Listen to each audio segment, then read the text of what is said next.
Ako po ay grade 3, di pa po ako marunong magbasa, kaya nahihiya ako sa teacher ko at saka sa kaklase. Masaya na po ako kasi marunong na po ako magbasa ng English at Filipino. Kaya salamat po sa World Vision dahil tinuruan niyo po akong magbasa.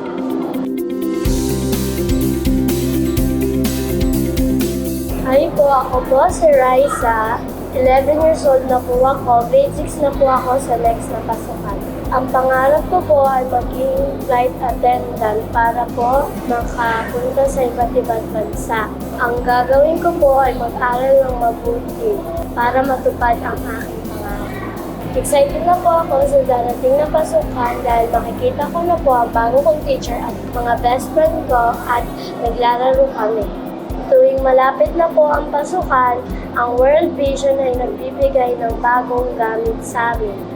Sobrang saya ko po kapag bibigyan kami ng bagong gamit para kapag bibili na po si Mama, konti na lang. Gusto ko lang pong magpasalamat sa World Vision at sa mga sponsor na nagbibigay ng tulong sa batang katulad ko. Salamat po sa tulong ninyo para maabot ko ang aking mga pangarap. Dahil sa inyo, meron na po akong pag-asa.